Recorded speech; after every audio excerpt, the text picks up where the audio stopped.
بسم اللہ الرحمن الرحیم۔ اگر پڑوسی کی حالت جاننے کے بعد بھی کھانا کھاتے تو تم مسلمان نہیں ہوتے۔ سید بحر العلوم کے شاگرد سید جواد بن محمد عاملی رات کا کھانا کھا رہے تھے کہ کسی نے دروازہ کھٹکھٹایا۔ انہیں معلوم تھا کہ اس طرح ان کے استاد بحر العلوم کا خادم ہی دروازہ کھٹکھٹاتا ہے۔ وہ تیزی سے دروازے کی طرف بڑھے، دروازہ کھولا تو خادم نے کہا، آغا بحر العلوم دسترخوان پر آپ کے منتظر ہیں۔ سید جواد تیزی سے آیت اللہ بحر العلوم کے گھر کے لیے نکلے۔ جیسے ہی وہ گھر میں داخل ہوئے، آغا بحر العلوم نے دیکھتے ہی سید جواد کو ڈانٹنا شروع کر دیا۔ آپ کو شرم نہیں آتی ہے؟ اللہ کا ڈر نہیں ہے آپ کو؟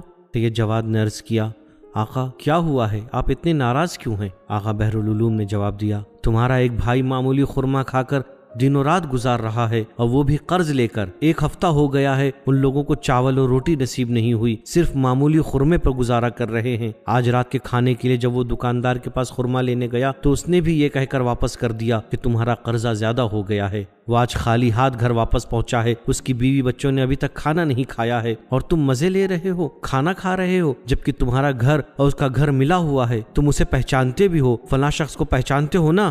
سید جواد عاملی نے جواب دیا، خدا کی قسم اس کی حالت ایسی ہے مجھے اس کی کوئی خبر نہ تھی۔ آیت اللہ بحر العلوم نے جواب دیا، اگر تمہیں معلوم ہوتا کہ تمہارا پڑوسی بھوکا ہے اور پھر بھی کھانا کھا لیتے تو تمہارا شمار یہودیوں اور کافروں میں ہوتا۔ میرا یہ غصہ اس وجہ سے ہے کہ تم اپنے پڑوسی کے حالات سے بے خبر کیوں ہو؟ کیوں اس کے بارے میں تمہیں کچھ معلوم نہیں ہے؟ یہ کھانے کی سینی ہے، میرے خادم کے ساتھ اس کے گھر جاؤ اور کہنا کہ میں یہ چاہتا تھا کہ آج رات کا کھانا ہم لوگ ساتھ میں کھائیں، اور یہ تھیلی ہے، اس میں کچھ رقم ہے جسے اس کے فرش یا بستر کے نیچے رکھ دینا، اور یہ سارا کھانا اس کے یہاں رکھ دینا، کچھ بھی واپس نہیں لانا۔ اس سینی میں متعدد قسم کے لذیذ کھانے موجود تھے۔ اور پھر آیت اللہ بحر العلوم نے فرمایا، جاؤ اور جب تک آ کر مجھ سے یہ نہیں بتاؤ گے کہ اس نے پیٹ بھر کے کھانا کھا لیا ہے، میں اس وقت تک کھانا نہیں کھاؤں گا۔ سید جواد اور خادم اس مومن کے دروازے پر پہنچتے ہیں۔ سید نے خادم سے سینی لی اور خادم سے کہا، تم جاؤ۔ جب خادم وہاں سے چلا گیا تو سید جواد نے دروازہ کھٹکھٹایا۔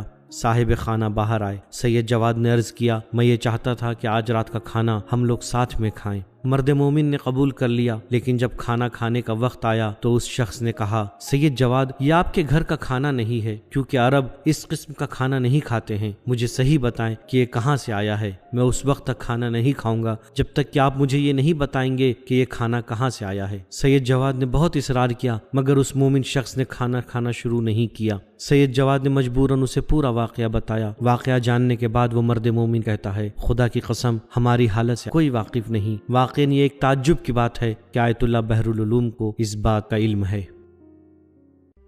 مایاناز کتاب مفاتیح الجنان کے مؤلف مرحوم شیخ عباس قمی رحمۃ اللہ علیہ کو کتابیں پڑھنے اور مطالعہ کا بہت شوق تھا۔ وہ اپنا تھوڑا سا بھی وقت ادھر ادھر کی باتوں میں ضائع نہیں کرتے تھے۔ جب بھی انہیں تھوڑا سا بھی وقت ملتا وہ تصنیف و تالیف میں مشغول ہو جاتے تھے۔